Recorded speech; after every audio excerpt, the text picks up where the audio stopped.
I've got the transporter buffer working. They've got two wolves inside of them each. Sorry. We are so glad to join you, everybody in the Trekverse, for the series finale of Star Trek Discovery. And it's super special because my co-hosts, your favorites, Jason's, are here with me in person in the flesh. Look.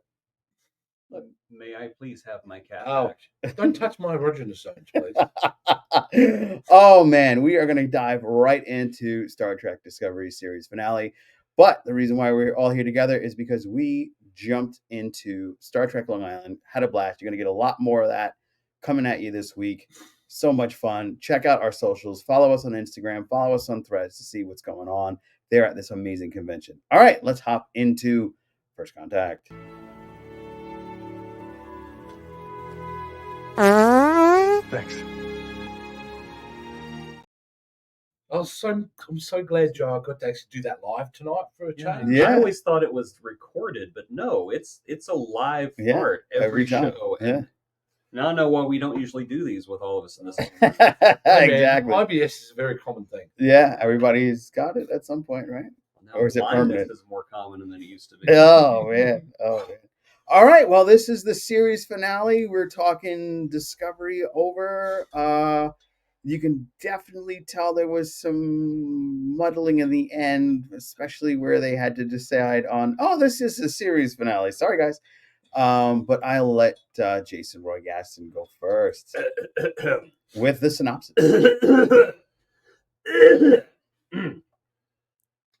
Trapped inside a mysterious alien portal that defies familiar rules of time, space, and gravity, Captain Burnham must fight Moll and the environment itself in order to locate the Progenitors' technology and secure it for the Federation, and then some other stuff happens. Yes. All right, so go with VHS Jace. What was your first You contact? picked the wrong guy to go with this. All right, we'll start with Jason Roy Gaston. No. I'll have a crack first. You get all the good news after you get the bad news. Look, at the end of the day, for a series finale, let me say this: they are immensely difficult to stick the landing series finales. They always have been. In fact, I would challenge a lot of people to try to give me an example of a really great series finale. They're just not out there. All good things. All good things. There you go. One. This one was Farewell and Amen from MASH. What We Leave Behind, Deep Space Nine. The Newhart finale. I realize I hate both of these guys. And it only made you realize it when we were in person. No, this is an okay series finales, but there are a couple of things that bug me, guys. It's not just the epilogue. It's the whole fact that we spent a whole season looking bits and pieces for something that really was meaningless in the end. Mm. And that's what bothered me the most. I felt a little bit disappointed that we spent so much time looking for the answer, and then the answer is just kind of, we're going to let it go. Let it go. I suppose the other thing that upset me the most too was the lack of goodbyes to the bridge crew. Like, it just felt very short-shifted for those guys. So I was a bit sad on that. And don't even get me started on what happened with Beta Boy Booker.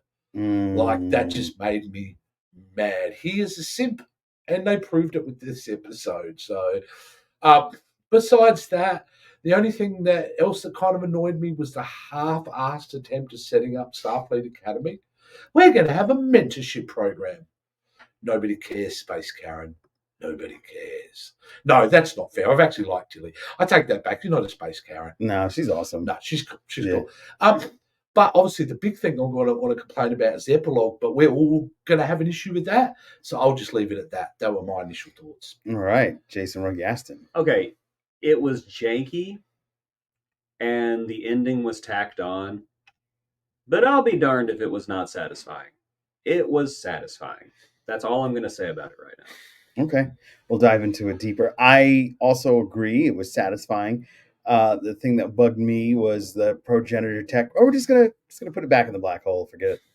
It's like, well, now you got all the pieces, so nobody can ever get it, so nobody will ever get it, and it is lost in space. Or do we not understand black holes, and does it actually travel through the black hole and then like go to probably not a good And gesture. We got canceled. No, does it like go and end up on like another side of the galaxy somewhere? Like what ends up happening? Is it destroyed? Maybe it goes back in time for the progenitors to find in the first place. Oh, time loop. Interesting. A predestination paradox. Oh, you don't like that? Sounds like Jace, VHS Jace. No? No. Can I just point this out? And I spoke to you about this in the car. Yeah, we did. earlier, We Joe. spent a lot of time in the car today. Earlier in this season, when we started this, I accused this season of potentially being Star Trek 5. Mm-hmm. I stand by that. And I'm not backing off of that. Yeah. Because that's a quest for God. This was a quest for God. And in the end result, nothing really changed. Mm. So, yeah, that was my problem with it. I think this was an ill-conceived season from the sense of dealing with such a massive issue as dealing with God.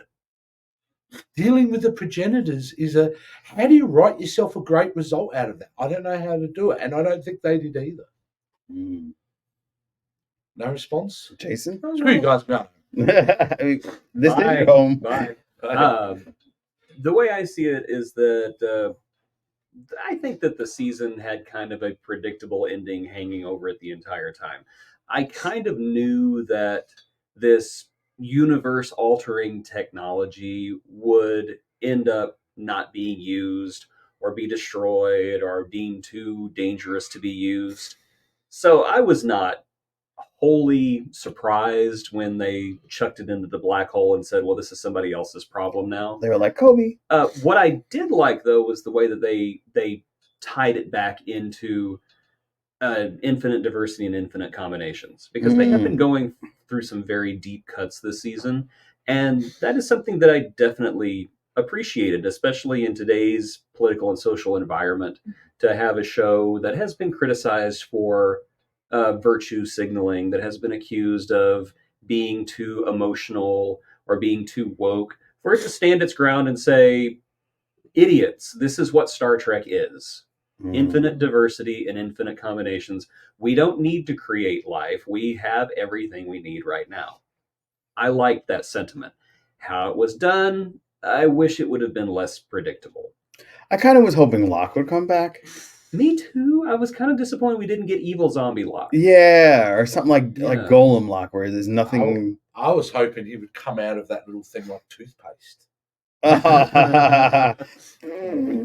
Yeah. That's a Breen funeral, is that they all brush their teeth with the body. Oh, He man. was so minty. Praise be Did to he have Locke. teeth whitener in him? Yeah. Praise be to Locke. Thou shalt keepeth away the plaque and gum disease and gingivitis. Yeah, I was really hoping that he would come back in some way or shape or form. And, even if it was like jelly, like they could have congealably refused him. Guys, I just don't like the idea of the two main plot points leading to nothing. Yeah, because it led to nothing for her. Like she had no other aside from Locke, she had no other purpose.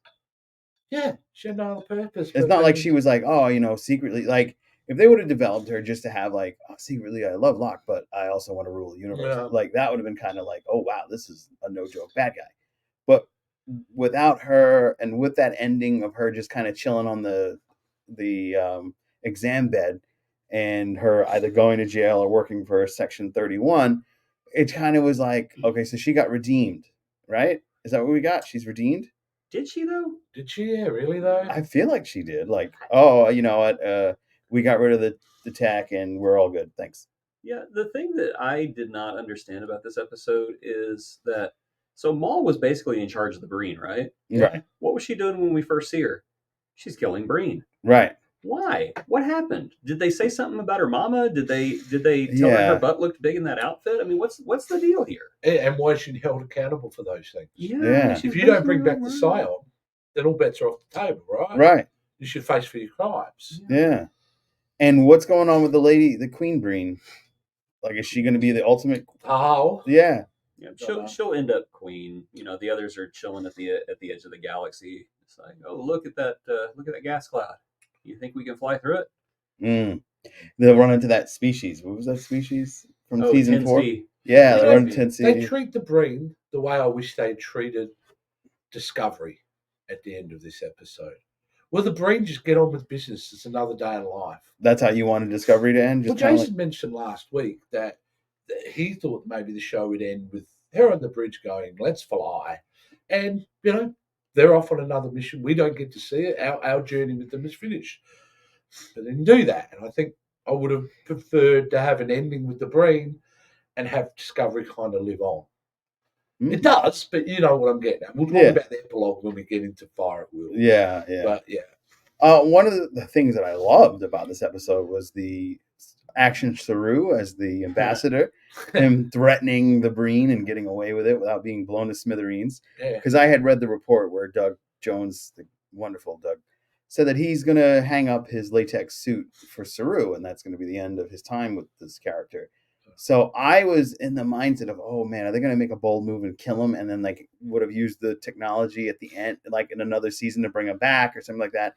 And because they canceled the show, they just killed him, and that's it. Like, but as you said, Jason, Jason, they were not going to kill anybody off, and you were right. So of course I'm right. None of the main characters bit the big one. But I did like that, and I love the Saru wedding. I thought that was a nice, cute way to end it, and I kind of wish they would have just had Michael and Booker just go into the sunset, and that be that, rather than... I thought it was just like Insurrection. I'm sure I saw Will Wheaton in the background saying no lines. Oh, man. Just going... That would have been a hilarious cameo. Yeah. just not even like focus the camera on, just have them sitting in the background. Just kind of... Yeah, that would have been kind of funny. Then it would have established that in his job as the traveler, he's a bit of a slacker. He takes a sick day. Well, yeah. I mean, who wouldn't be? It's like, oh, wedding. I guess I could stay a little while and eat the cake. Can you imagine if Will just shows up only for weddings? Hey, you guys get married? Poof. That's all he does. I time travel to everyone's wedding. I like happy moments. That's a Trek series I would watch. Just Wesley Crusher crashing weddings. Wedding Crusher. Paramount, there you go. Contact us. Yeah.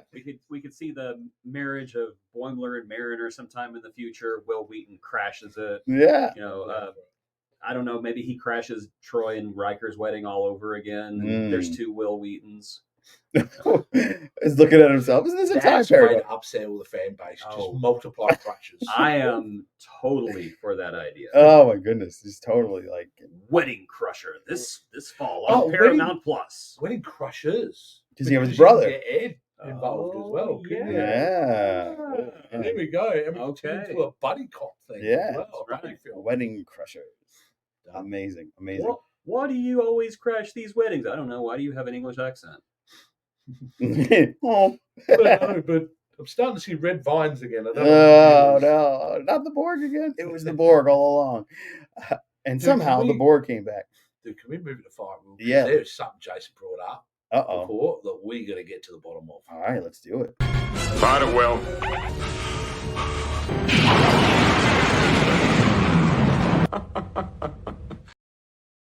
All right, Fire at Will. Jason Gaston. Okay, so spoiler alert. At the end of this episode, we get this epilogue. It's not really part of the episode. It's just like an extra 15 minutes that they tacked on, which, in my opinion, if they're going to spend the money to shoot 15 minutes of footage, just make it an entire episode. Mm-hmm. But we get this 15 minutes where Burnham goes to Starfleet headquarters. And now we got 3 headquarters.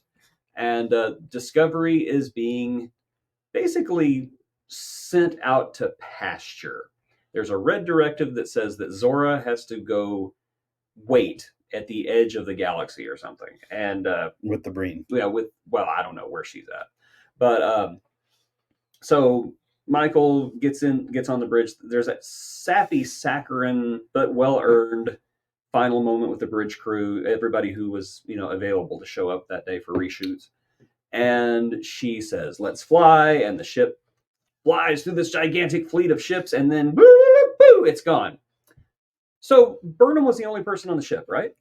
Yeah, her and Zora. How did Discovery use the spore drive? Maybe Zora could take control. No, she cannot. How? There's only 2 ways that thing could have worked. It's either with Stamets or with Booker. Oh. Now, We know Booker wasn't there because he stayed behind because right. he's a good beta boy. Oh. Stamets could not have been there because you know he would have been calling the bridge and bitching the entire time. Mm-hmm. I can't believe they're going to take my spore drive and go take it to the galaxy. No, I'm fine. I'm great with Calypso being canonized because I think it's a beautiful short trek, and I wish that Paramount would do short treks again. I said short treks, not very short treks. I think we can put an end to those. But I don't know. I don't want to say I was disappointed because to me it was like checking all the boxes of a series finale, but I felt like it deserved to be its own episode if that is how we were going to go. Because, and I believe one of y'all said it earlier too, the entire bridge crew needed to say goodbye. Yeah. So short-shifted. And I know that Burnham is the main character. I say this all the time when somebody says, this show focuses too much on Burnham. I'm like, she's the main character. Yeah, Captain Burnham. Yeah, she is the main character. That's why most of the episodes are about her. Mm-hmm. Why is that a difficult concept? But still, I would have loved to have seen some resolution with Saru, Tilly, even Owosakun and Detmer. I would have loved to have like to see them because they weren't even there. Yeah, they showed up at the end though. They were there for like we got the slow motion hug moment. Yeah, that's what we got every few episodes anyway. But I did find out why Owosakun and Detmer were not on most of the season. It's because the two actresses had other work, and they aren't regular, so it's basically they weren't held there contractually. So they're like, hey, I'm going to go work. Bye. Oh wow! And that was it. I would have also, I don't know, I think that if the last 15 minutes had been expanded into a full episode, and again, if you're going to spend that much money on 15 minutes, just make a whole episode at this point. I kind of wanted to see Michael Burnham's son, the command that he was talking about. I wanted it to be the Enterprise. Yes. I wanted to see, okay, we're starting the Enterprise again. Here it is. So this would be NCC 1701 AB23. Yeah, who knows? Who knows? Hey, one little positive out of that end scene was all the little droids lined up. Yeah, that was cool. Cute. And the fact that they were scribed the A on the hole. Yeah, right. Really they were erasing it. I got to admit, I liked seeing Discovery's original configuration again. Because it went back. It didn't have it was coming out of the space dock. I just thought, she really was a cool looking ship. Yeah. Everybody complained about the way she looked. I thought she looked great. Now, I liked the upgrade that they gave her for the 32nd century, but there was just something about that copper ship that I just loved, and it was great to see her again. Hey, if you hate that design, you hate Ralph McQuarrie. If you hate Ralph McQuarrie, what are you doing? Exactly. What are you doing here? Okay, I'm going to say this. My biggest problem with the Michael Burnham thing, Joe and Jason, is... I'm going to say, why just me? I thought it was disrespectful to the character because you closed the character off. Yeah, you basically said, we are done, Ski. See you later, we're done. And I just feel that character could have kept appearing in other shows throughout the years. She could have done standalone movies. She had a lot more to give because I fell in love with the season 5 Michael Burnham. She was the captain I always wanted out of her. Mm-hmm. She became that for me. And then once she's there, I've lost her. So it's annoyed me personally that we've kind of signed off on it.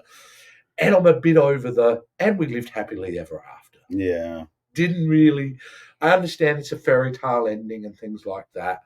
But I just would have loved to have, if it was me, I would have finished her in a whole new situation and there's a whole new set of problems. And you see her react and you just know that Michael Burnham's got it under control. She's faced all the adversities. So whatever adversity is at the end of this episode, you know that she's going to take care of it. That's how I would. Well, there is an adversity at the end of this episode because if she dies, well, I mean, how the heck is she going to get home? I mean, she's going to end up there. Okay, Zora, I'm going to leave you here at the edge of the frontier. Oh, wait. How am I getting back? How am I getting home? I don't know, Captain. That's not my problem. Yeah, that's a good point. I'm supposed to wait for some guy named Kraft. You thought I just needed to wait out here for thousands of years. Okay, you know what? Bye. Click.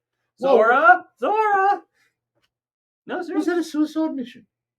I don't think it was a suicide mission. I think maybe a pathway drive. Maybe there was a pathway drive that got there and was waiting for them. But maybe she just transported around the corner in the moon. Yeah. They were going, great, we can come back. Yeah. Also, I kind of felt bad for Zora because Zora to me was a fascinating character they never did anything with, and at the end, it's like, okay, we're gonna abandon you now. You're gonna wait here for thousands of years for some guy named Kraft. It's a red directive. Also, we didn't know how to write it properly, so yeah, bye. Why couldn't they have made Zora the Explorer on her own? She's Zora, like, Zora, the Imagine imagine that was the theme Crossfield song for the new ship. show. Oh my god. Zora. I don't think that See, would work. but let's be honest, guys. You could do a whole CGI Grab your series Spore with Drive. Zora, Let's go. couldn't you? Yeah. Could you do like a Prodigy series with just Zora? yeah. Oh yeah, You I could would watch totally that. do it. Yeah. Right? Yeah. watch the heck out of that. Yeah, absolutely. So, what was the purpose of sitting it on the edge of space? Red directive. Right, but Red directive. Meaning? Red directive. so like they don't want the technology to be used again, so they basically like are sunsetting the ship. Red directive. So They could have red directed that thing into the sun, but it's like set out there. Wait for this guy. It's cool. Am I going to fall in love? Yes, and your heart's going to be broken. And it's going to be really sad. And what do I do after that? I don't care. Self-destruct sequence. The other big reveal in this episode. Oh, the best. This is the highlight. Yeah, I'll let to one me. of you guys take and run with it because I got a bit vague on this one. I have to remind myself, go back and watch some stuff. So, Oh man, take it, Joe. Or... you want it or? I'll take it. Take it. We learned that Kovich was actually a code name, and the entire time he was actually David Cronenberg. No, that's an excellent filmmaker. Yeah. No, we find out that Kovich was somebody we've met before. It was Agent Daniels from Star Trek Enterprise. And I personally thought that was very cool. I love that. The fact that they were referencing Enterprise at all. I know they've referenced Enterprise a few times, but I don't know. It just seems like Enterprise doesn't get as much love as the other series do.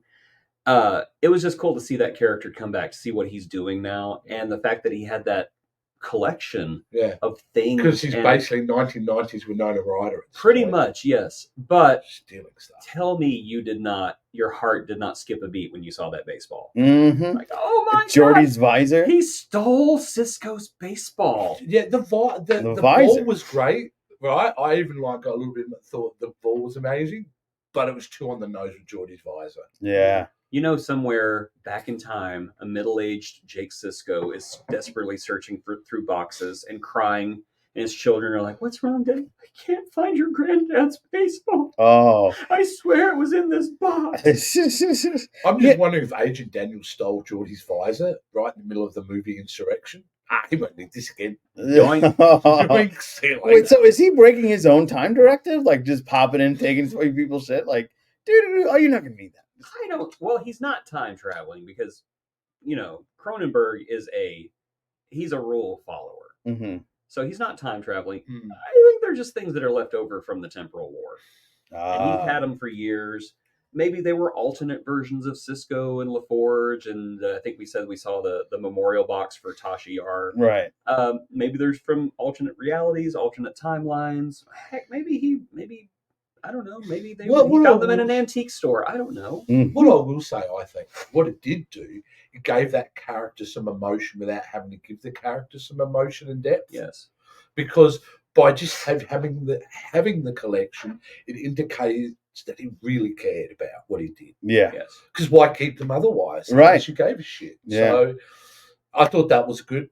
He's the character that is like so mysterious that you could do 7 seasons on his own of that character. Yeah. And he would still be mysterious. And then the other thing is so he existed, which I thought was during the Enterprise J era, which would be 200 years before. Be the 26th century, so almost 500 years before. Wow, 500 years. So he's 500 years old. How does he stay alive? Mate, the anti-aging cream technology then is pretty damn good. Pilates. Pilates. Eating right. Avoiding smoking. Except on birthdays, holidays, and other weekends. Does he exist outside of time? Is he a human that's extended? A great question, Joe, because he lives in a white void. Right. He doesn't seem to he'll come out and walk around with them and tell them stuff, and then he'll go back into that white void. Yeah. I always thought that white void was in between Yeah, that's what I Like kind of in got. between. It was like, why? Yeah. Where is this? Like, where's Neo? It's anti-time, isn't it?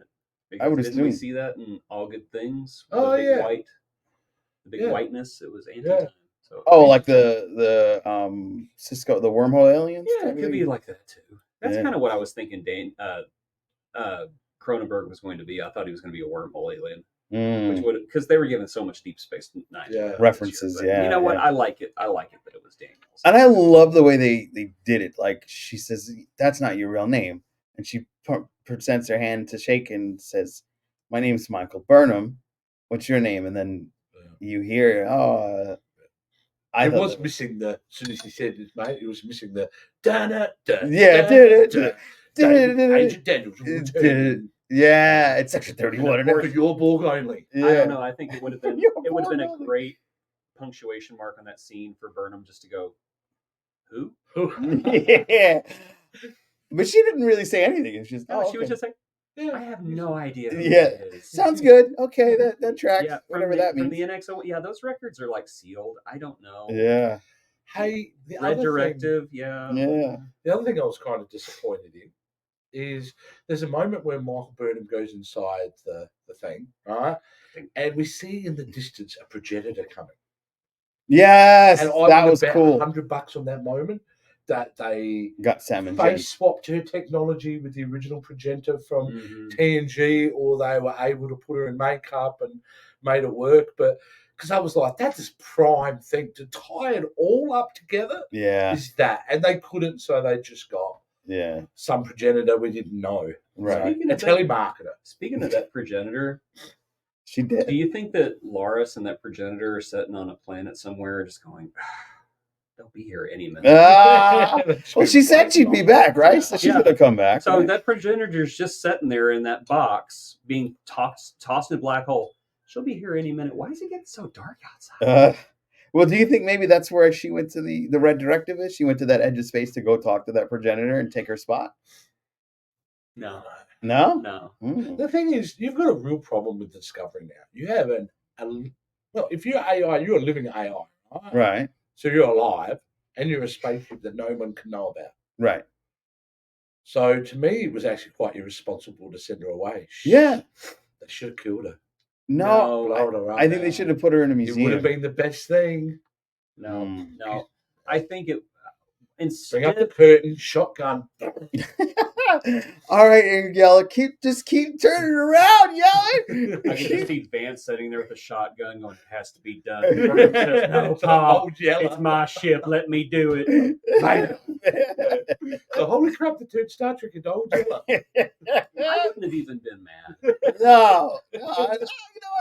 That's unexpected, unpredictable ending. There's the way to go. Yeah. Rainer. What happens with Rainer, do you think now? Rainer goes My back to favorite captain. new character? He Nah, goes back he's- to being captain. No, he's first officer. He's going to be first officer for a few more years, I believe. Yeah, to pay the price. Yeah. First officer, what though? Of Discovery. So you think she stays captain of Discovery? Oh yeah, she stays captain of Discovery for many years. Yeah. I think Raynor stays there until maybe he's promoted somewhere. It's another commission. Yeah. Tilly's going to be off Discovery.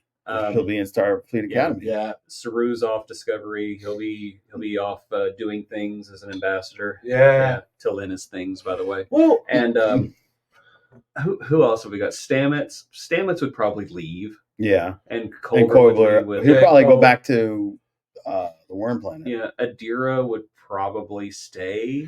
Adira, I reckon, rises in the ranks. Yeah. Quickly. She would, depending on if Raynor leaves, she would probably become the first officer. And if Michael left first and Raynor became captain, she would become the first officer. So first officers in her future. Yeah, I see. You know what I've got to give shout out for great what they did with Raynor this season. Though? Oh yes. My biggest fear with him is they were going to completely soften him or kill him, or kill him. Yeah. But they didn't do either.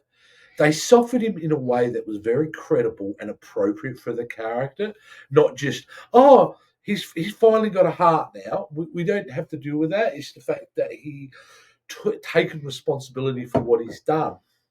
And he's utilised his crew in the best way possible. So, which just says to me he's a fantastic character. He's a great character.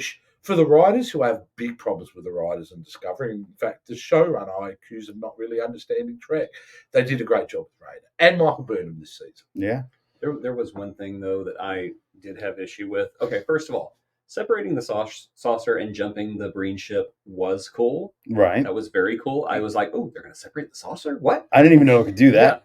Yeah. But here's my problem though. So we have this Breen dreadnought, this deadly Breen dreadnought, and they're sitting there just like shooting at Discovery, and Discovery literally does this. Yeah. Yeah. And the Breen, I guess they're all sitting on their ship going, oh my God. What? Two of them. What they doing? We'll get you, Captain Janeway. So they're Packlet Breen. I just thought that was very weird. And to me, that could have led to, I think, a more satisfying finale if they just rewrote it this way. Have the Breen pummel the hell out of Discovery while it is jumping them. And the ship is basically like wrecked at the end. Take it back to space dock. They decide, well, we're retiring the spore drive anyway. It belongs in a museum. Let's revert Discovery back to the beginning. And I don't know. This is me fan fictioning again. Yeah. Zora's a sentient thing. We've discovered that, but she's not supposed to be there. So, in the end, after Discovery is put back together, Michael Burnham goes to the bridge to say goodbye to her, and tells her, "Whenever I leave, Starfleet's sensors are going to be off for 5 minutes. Go see the frontier."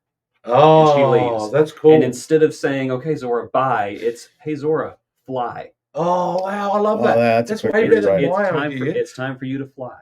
Oh, that's way better. That's My nice. idea was just to put her consciousness into the Timu data from earlier. Yeah, that's what I was. Wow, that's really funny. Captain, what have you done? Yeah. That would have been funny if, "Captain, what have you done?" All of a sudden he starts going, boom. Stamets just, what the hell just happened? And all that's left is that Baghdad wig. Yeah. Oh man, that would have been quite cool. As a season though, and we're judging the final episode here, but should we not? Let's judge the entire season of season 5, I think, and look at it in the whole series. I honestly think, even though I had issues with the way things turned out, I think I had the most fun with this season. Yes. Then I think I had all of them. And season 2 is a strong season. It's very strong, yeah. But I think I had the most fun with this season. Yeah, this one had a great adventure story. It had really cool villains. We got to really explore some of the Breen, though I wish they would have dived deeper into the Breen. You know what? This show suffers what a lot of genre media suffers from lately, and it is we write really good setups. It's just very rare that we're closing deals. We're able, especially in Star Wars, has a massive problem with that as well, and Star Trek seems to too, where the ideas and the setup and the adventure's great, but just we don't have third act. Right. And this did feel like oh well, it also felt like we had to reshape the third act, which is obvious. We know that, but yeah. But it's like they ended on a high, right? Oh, yeah. I have to agree. I think this is the strongest season Discovery's done. Yeah. You mentioned it earlier. Michael Burnham's characterization in the season has been great. I like what they did with Tilly. I like how they resolved the relationship between Gray and Adira. Culber and Stamets are still my favorite Star Trek couple right now. And of course, we got lots of Jet Reno. Yeah, we didn't see her at all in this final episode. Yes, we did. She was there? She was on the bridge during the Hug Fest. Oh, slow-mo hugs. Yeah, slow-mo hugs. Yeah. So I think that's the first time we've ever seen her actually genuinely smile. Like, they're paying me to smile. Yeah. Jet Reno. No, Adira. I don't know. I just really like that kid. I just don't want that character. Not seeing that character evolve feels like seeing one of your kids kind of at 16, 17. You see the potential of them, but then you just don't see him again. They disappear, yeah. And you're right. The way they resolved that Grey storyline, I think it still disappoints me because I just want them to be together all the time. Yeah.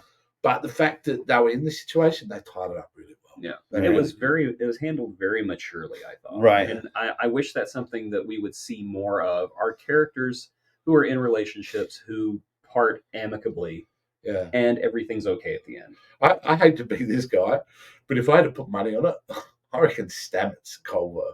I reckon Culver leaves in one day. No. Yeah, No. Culver leaves in one day because Stamets just becomes unbearable. No. Well, I what's he refuse gonna to believe do? that. What's he gonna do without Discovery? Because his main What's he thing going was to do without Adira?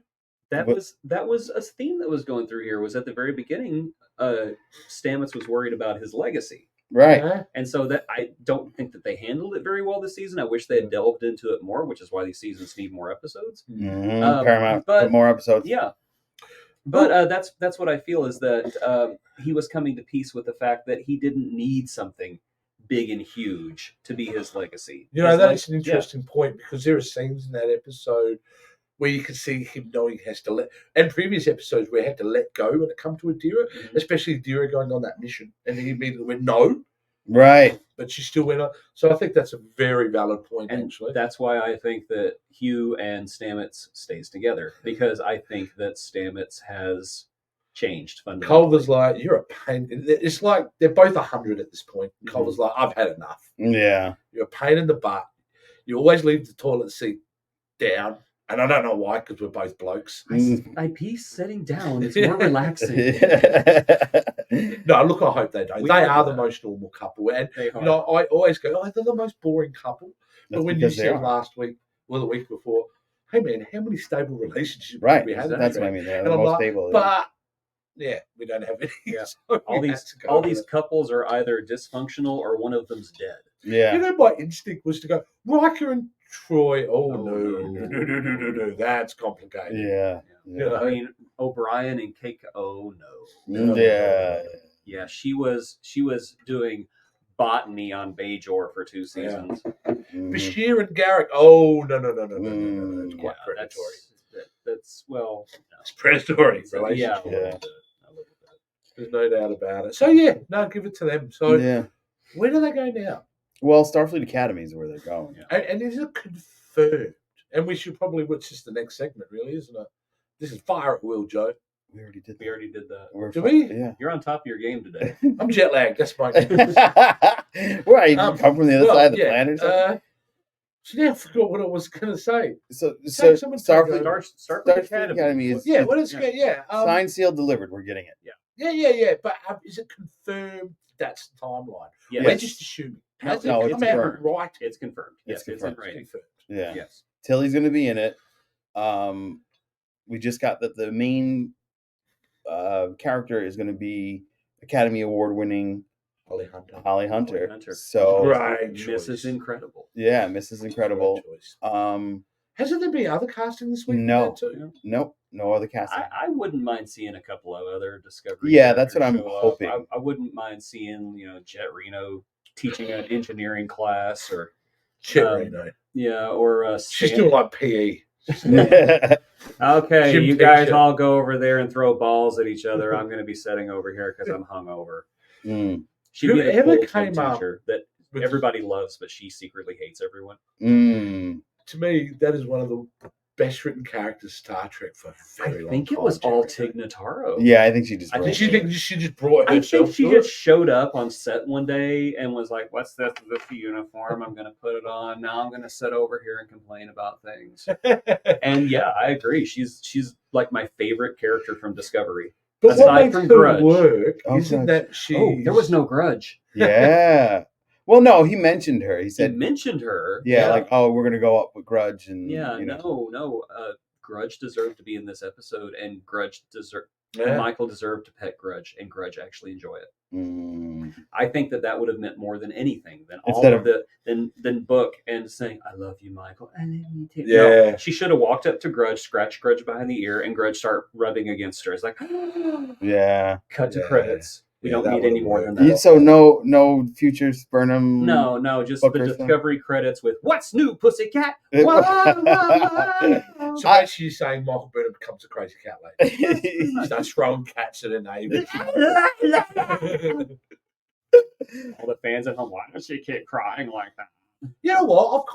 I'm disappointed that they did the epilogue, but really they cut to her 20 years, 30, 30? 40 years later. Yeah. A lot could have happened in that time, right? Yeah, this is a lot. They could have had another control come out. They could have had Yeah. that Breen ship could come back and be like, "You mother," like You send me across. jumped us. Yeah. Well, Mate, really, it's just 30 years of Beta Boy Booker going, I'm sorry, I love you. Well, no, he planted Pick up my shoes now. he planted his roots somewhere, right? Yeah, you saw it in the last Last bit whenever bit. the shuttle was flying away. You He's saw the planted his roots all right. Yeah, something. he did. He He's did. They have a got kid together. roots. Yeah. Do you think we'll see Burnham's and Book's son in Star Trek Academy?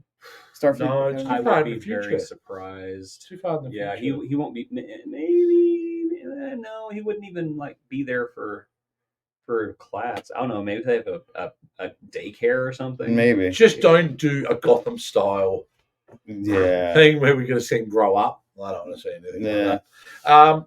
But Yeah. Tilly is known to be the longest serving member of Starfleet Academy. So It's been going, 3 years? No, it was like 30 years she was there. No, what? Is that what they say later on? Yeah, later on. Yeah. I was going to say, if she's saying it now, hasn't Starfleet just started back up? No. I'm thinking like future. Yeah. So long service. long which means service. She had tenure.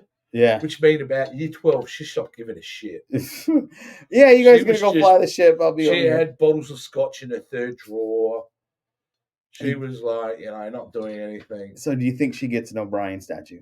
An O'Brien type. I like to think that she probably tore down the O'Brien statue and put one up herself. And then the students rioted because that's the most important person in Starfleet history. And they put the statue back up and pulled Tilly's down like they did Saddam Hussein. Oh wow! They were riding her head around. Yeah. Oh god! Wow. Imagine he erects a ginormous statue too, just like Saddam. That would be kind of hilarious. It's funny though that Tilly doesn't naturally come off as someone who should be a disciplinarian teacher, does she? No. She's so emotive, so supportive. Yeah. But I think they did do enough this season to go, no, she knows when to man up. Yeah. Oh, yeah. That's a horrible saying. She knows when to step up. Yes. There you go. Apologies. I'm Australian. It's okay. Apologies. So, overall, I thought this was a great season. A little muddled.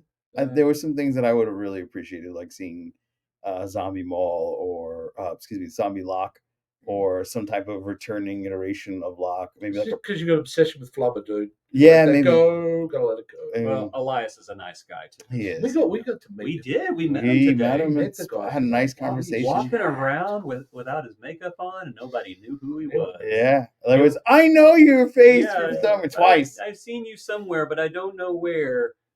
Yeah, and he was really cool about it. He's like a slab of beef. Well, can you imagine if he wasn't makeup? How many people would have licked his face? They would have thought he was like one of those Harry Potter jelly beans. Yeah. Like lime. He tastes like boogers. He tastes like flubber. I'll get the bad bring. Tastes like boogers. Oh, yeah. I just really appreciated how some of the story had kind of come to a great end. It's just that now that progenitor attack, that this highly sought after thing, became like a nothing burger. Yeah. And now it's completely lost. So, because I know you were saying it's like a paradox because maybe it went in the past and that's how the progenitors got it, and then basically becomes like a whole time loop. Or do you think that there's possibly an antigenitor, somebody else? To quote the great Austin Powers, I've gone cross-eyed. I gotta admit, I really liked that it was not progenitor technology, that it was something they found. Because to me, it made the universe more mysterious and more grand. That's an interesting way to look at it. Yeah. And I was thinking, who could this have been? Could it have been like an early version of the Q? Could it have been the Godhead from Star Trek V? I don't know. Maybe it was Cronenberg. Or was it Wesley? Show me what you got. Show me what you got. You know what I was thinking? No, twist ending. It's actually early versions of Pac-Lets. Oh. We make universe go. Oh my God. Can you imagine? Can you imagine? Because they are very Neanderthal looking. Right. And they built that this whole time. It was the Pac-Lets that started the whole universe. Or is it maybe the Iconians? It could be the You think Iconium. some of the Yeah, the Iconium Iconium. technology. We could debate it forever, and I'm kind of glad they didn't give us an answer. Yeah, because that's I 'cause we can like continue keeping That's what I- things mysterious. Yeah. I was gonna say, yeah, it was a cool wrap, but it was weird that they didn't have resolve the thing. Let's do crazy bet time. Okay. Third series that they've decided Paramount. Yep, we're going to greenlight a third series. Right? We'll know what we want, but that's off the table. No legacy on the table, right? Right. What do you think would be the most credible series that they would move forward with? Something to do with the Breen. Because you've got an interesting thing here. Let's set it up. You've got Strange New Worlds Mm-hmm. in the past. Right. We've got Starfleet Academy in the future. So, And a big long ass gap in the middle. right. What could it be? I think we could do a Daniels show. A what show? Something to do with Daniels. The Time War. Yeah. Because Like if a you know, time cop thing. yeah, like a time. Because remember the Time Cop showed up on the episode where La'an went Yeah. with Kirk, this version of Kirk, and they got pooched together. Mm. So there's a time agent in that period. You've got a time agent, Daniels, the head of the time Like police. a temporal cleanup. crew. Yeah, That'd be kind of fun. yeah. They're going to go and just clean up all the things. And that it could be like an anthology series where they're going to different time periods. And kind of, Love to see a Star Trek anthology. series. yeah. And, Love and it. they And that do way- like the DS9 episode where they insert them into the classic. Oh yeah, Yeah. that would be awesome. And you could do it totally. Yeah. Oh, yeah. Or we can end up on the Enterprise B. There could have been something that we needed to fix with them. The Yeah. C. We can have them in yesterday's Enterprise where they're trying to help fix the C or something like that. There's a If lot you of wanted to go dramatic, you followed Tasha Yar from that universe. yeah. That's a dark series. Yeah. It does not go well. Well, I mean, oh no. This is before because Section 31 cast somebody as Garrett. Yes. So but it would be young Garrett. It's not Enterprise C Garrett, right? Yes, that's true. Yeah, but that's right. We got a young one, don't we? Yeah. She's not on the sea yet, so it's going to be a very interesting movie. I'm really looking forward to that. Which is something I couldn't remember the captain's name, but it's something that did pop in my head today. It was mentioned today that Janeway was the first female captain. I'm like, no, really, it's not what I remember. No, The it first wasn't female Geordie's captain mom. I remember, teaser alert, we're talking to her tomorrow. Oh, Captain Scott. Actually, no. Even though I have great respect for Captain Scott, that was not the first female captain we saw in Star Trek. Who was it then, That Jess? would have been the captain of the Saratoga from Star Trek 4, played by the great Madge Sinclair. Bravo. Oh, there you go. Checkmate. I am Yeah. such a nerd. Checkmate. Yay! See, you're our Trek expert. There You go. don't forget Madge Sinclair. True. But fair go to Captain Scott. She was the fastest promoted Captain ever. in Starfleet history. Yeah. Yes. So good for her. Good How'd for that her. work out for her? Yeah. Oh, She got a butt bug. yeah. But headcanon, if you don't see anybody die, they're still alive. So Yeah. yeah. Could you do a full-on war series? I Mm, think we've already done that with Deep Space Nine and with Discovery. Yeah, but they're more like overall pictures of a war. What if we followed one platoon? I don't know. I don't know how Mm. excited about that would be. No. You want to know what I think would be the most logical next series for Paramount Plus to do? A spin-off of Strange New Worlds with Captain Kirk. Yeah. Just Progression. do it. Captain Kirk, Reboot. Scotty, everybody. Yeah. Just don't even give it a subtitle. Just call it Star Trek. And that's Yeah. it. You know what? That makes sense. And you know what? After my other giant fandom that I love, that's what they need to do with Star Wars. Star what? Who? Star Wars. They need Star to do Wars. Oh. recast Luke, Han, and Leia. Let's get a series. Their adventures. Oh. Let's just move on with it. So you want to have that gap between Rey and Luke, Grandmaster Luke, right? No, I want to see what they did between Star Wars and Empire. I want to see what they did between Empire and Jedi. I want Isn't that young- Crimson Empire? That Sorry? is Crimson Empire, isn't it? no, it's the one with Dash Rendar and the Outrider. Shadows of the Empire. Shadows of the Empire, yeah. Yeah. But you got the whole Splinter of the Mind's Eye, the unofficial sequel to Star Wars, the Yeah. novel. Yeah. Yeah, with You could do 100% that. more incest. Oh man, that's rough. So, but either way, back to the the show we're here talking about. Discovery. I love that idea. Just redo it. Just redo track. Yeah. And you know what? You don't have to stay accurate. canon has to only be 75% or 80% there. Yeah. You got a good 20% you can play with. Right. Well, as they said in that one episode, Time and Again, I think is what it was called. Whenever they went back in time because of the time agent, and Right. yeah, the temporal wars messed up the timeline. So every time you see a difference in the timeline, it's the temporal wars, Right. and I Yeah. love that. Yes. Oh, the dredge looks Ultimate different. fix, It's the temporal wars. What's that? Oh, we changed Data's origin. No, it's the temporal wars. Yeah. Do you Yeah. think they'll do ever reboot Next Generation? I think we're a good couple of decades away from it. Eventually, But, I think it will happen. Wow. yeah, but I think we're way too young. Look, us Generation X, like we're way too attached to that show to allow. Mm. Like the backlash, we would ride in the streets. You'd be like, I would. oh. Can you imagine they start redoing TNG? I'm not ready for that. Mm. You know? But is everyone ready for them to recast Cisco? no. Exactly. Yeah. Okay, so to recast TNG, it took them. Hold on, never mind. I'm getting the dates wrong. Let me think. Hold on. I have to do some mental math. Hold on. So Yeah, 2000. Okay, so Star Trek VI: The Undiscovered Country came out in 1991. Mm-hmm. That means that we would need at least 17 years before we could reboot it. Yeah. And I think the clock started with the last season of Picard, so we are at least 16 years away from a reboot of Next Generation. Wow. I agree. And the other problem you got, Joe, is you want to talk about sticking the landing. Season 3 of Picard. Yep. It is the greatest season of New Trek. It's the greatest season. I have to agree. And I don't think anyone's going to want to mess with that at all. No. You know what I mean? But I would love to see a Stargazer series. Mm-hmm. That would be Picard good. on the Stargazer. Young Picard. Recast a young Picard. Yeah. Get Jack Crusher on there, young Beverly. Yeah. Cool. That would be good. And you could have a whole, I also Troy thing happening. I mean, you could also have a really good anthology series about Excelsior. Mm-hmm. Well, the anthology series is the one that makes the most amount. Yeah. We talked about this. If they made it animated to save money, I would still love to see it. Yeah. I mean, you get George as quick as possible. No, this is how I would do. I do all the comedic ones animated because everyone will accept that.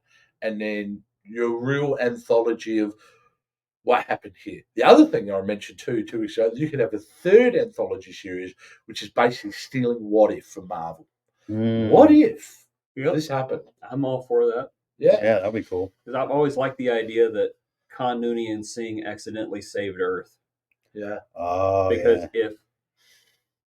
if Khan Nooney and Singh had not been there, Spock would never have died. Yeah. If Spock had never died, Kirk would have never stolen the Enterprise. Yeah. And if Kirk had never stolen the Enterprise, then the whale probe would have gotten them too. And there would have been no escape. And the whale probe would have destroyed Earth. Right. Wow. So, yeah. Did we ever get an origin where the whale probe came from? There was a book by Margaret Winter Bonanno called Probe. Mm-hmm. And she disowned the book because she said she only wrote like genuinely 8 pages of it because it didn't involve Kirk or anybody. It just involved like alien characters. Okay. And Pocket Books made her rewrite it all. So she said that she'll only autograph those certain pages. But it's basically the whale probe came from across the galaxy from a planet populated by cetacean animals. And they're all extinct because of an ice age. And the probe is just basically going around looking for friends. Yeah. Well, I honestly thought those whales owed them money. Maybe. Where's my money, whales? I want my $2. I want my $2. We've been trying to contact you about your vehicles. Oh, no. We escaped space and time. Okay, here's a controversial question. Okay. Star Trek 4, they go, we're redoing Voyage Home. That would be the worst decision that Kurtzman could ever make. And he's making some doozies. Yeah. But you can't change what is. Well, they're going with one of the classic films. They're going with the prequel. Second best. Yeah, a prequel to Star Trek 09, right? Yeah, which I'm done with the prequels. Stop making prequels, please. Yeah, Star Trek doesn't need to go in the past. It needs to go in the future. Well, it just, like, in one hand, we're paying homage and we're trying to give respect to Enterprise. But on the other hand, in the film universe, we're going to pretend it doesn't exist. Yeah. We got to see First Contact. It's our first bumper every week on the show. Right. All right, exactly. We don't need to see that again. Right. Though, I tell you what I would love. a redo of the first season of the Enterprise the way Bergman initially wanted it, where the whole first season was set on Earth. That would have been cool. Yeah, and they're building the NX, and it's all political. I personally would get off on that. And there would be like sabotaged attempts on not letting the ship fly, and come to find out it's the Vulcans, and that would Yeah, you know what I loved about what Enterprise did with the Vulcans? They actually made it make more sense why the Vulcans and Romulans are cousins. yeah, Because they're both dicks. right. In their own way, Yeah. So, I don't know. I would love to do that. Yeah. If they decided we're going to redo Enterprise series, it'd bother me, but it wouldn't at the same time. Mhm. Because it's like, oh, maybe we could fix a few episodes. Yeah, Is he too old to come back as Archer? No. no, It's not, right? no, he can get away with it. Porthos, maybe. Poor Porthos I can is just now get another. taxidermy animal. They can get another. The last I heard, that dog is still alive. That's crazy. Yeah. Well, no, because It's got the mech suit from Rick and Yeah, I Morty. don't know. Where's my testicles, Where am I? Archer? Do not call me Porthos. That is my slave name. You will call me Cookie because I am brown like a cookie. All right. Well, I think that's going to wrap it up. Anything that Discovery left for you as a 4 or 5 season series? Anything that you really wish would have happened, or they would have gone in a different direction? No, but I want to say this. I think Star Trek Discovery is one of the most important series Star Trek's ever done, but it wasn't the best series they would have done. Without Star Trek Discovery, we probably don't have a show. Right. Right? We don't have Lower Decks. We don't have Strange New Worlds. We Picard. don't have Picard. No, yeah. We get none of that. We don't have Prodigy. Right. Netflix, pull your goddamn finger out. We don't have that without Discovery. And the bold risks they took early on, even though I didn't like them, they were brave enough to take the risk. So thank you, Discovery, for bringing Trek back into our homes. Yeah. You know what? I've heard so much about she's too emotional. She cries too much. We can't have a captain who's this sensitive. But then after a few years, they came around and they started liking Captain Janeway, and they started calling her the best captain. That's going to happen with Discovery because I'm just going to say it. Fans are whiny little titty babies. They're going to whine. They're going to complain. This is the worst Trek series I've ever seen. This is the worst Trek series I've ever seen. After a few years, I think they're going to come back around. They're going to look at Discovery with fresh, non-hater eyes, and they're going to say, you know what? This was not the perfect series, but it was pretty good. Yeah. It was definitely not the worst thing that we all kept saying it was. We saw that whenever Voyager came out. I remember people saying it was the worst Star Trek series. And then Enterprise came out. Oh, no, wait, this is the worst Star Trek series. And now the same people, the exact same people, 20 years later are saying, oh, you know what? Enterprise wasn't that bad. They love it. You just want to slap them. Yeah. Okay, my only rebuttal to that is you do not start a series with a protagonist that is an awful person. It's a Trek. I'm telling you right now, I agree. I think, and I was telling you earlier today, I think one of Discovery's biggest mistakes was trying to be too edgy in its first season. Oh, that's it.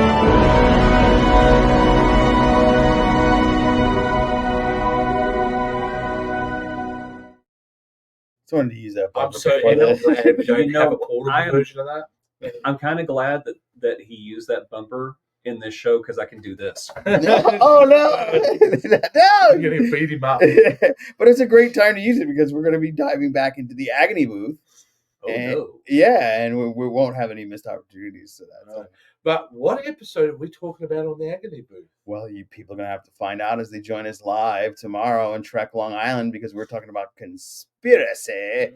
The butt bug episode. The butt bug episode, yes. Goodness, the butt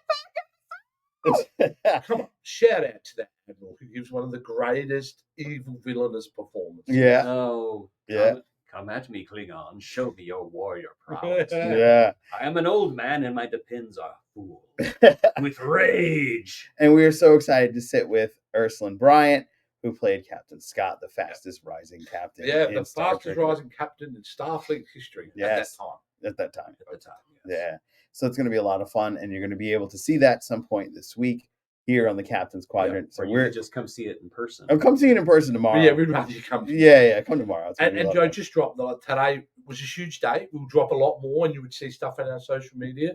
But to me, one of the best days I've had in a long time. Yeah, it was. So really it was good. a fantastic experience, and certainly we'll have some great videos. Yep. Because today we had a great interview with Ethan Phillips. Oh my god. Yeah. I wasn't there. Yeah. Airlines. But we also did a very off the cuff panel. Yeah. Based on one of our segments. That was so fun. Yeah, but you can actually watch that now.